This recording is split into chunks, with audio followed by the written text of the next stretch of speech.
Aloha Nui Patriots. It's Shari Raye with the verse of the day, April 8th. And David consulted with the captains of thousands and hundreds, and with every leader.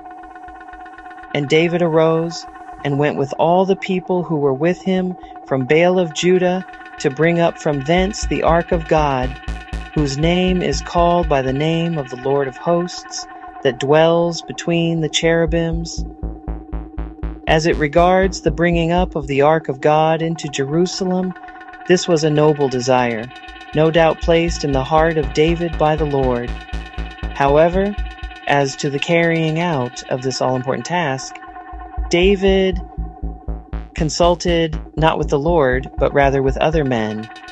Had he consulted with the Lord, success and not disaster would have resulted. But he consulted man, imitated the Philistine, and organized a great public function in which he and his plans largely obscured God and his glory. Consequently, the day ended in death, anger, and fear. All this was the planning of the flesh. The Ark of the Covenant was to be carried on the shoulders of priests, because priests, under the law of Moses, were types of Christ.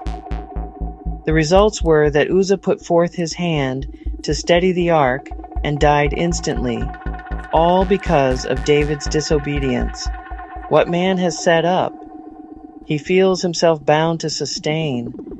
But the God of Israel needed not, as the gods of the nations, a human hand to uphold him. It was necessary that he should teach his people this lesson. He must be had in reverence of all them who are round about him. And all must learn that God judged the flesh in an Israelite in the same manner as in a Philistine, for there is no difference. Uzzah, no doubt, thought with exultation how the Ark of God was death to the men of Ashdod, but he never anticipated it being death to himself. But the living God is a consuming fire to the actings of the carnal nature, whether inside or outside the family of Abraham. Thus did he judge the presumption of the flesh in Uzzah. This should be a lesson to us in that God judges the flesh wherever it is found.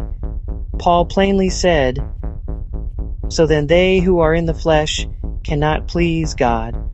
The flesh is our own self-efforts. Placing our faith in anything other than Christ and his cross constitutes walking after the flesh, mahalo.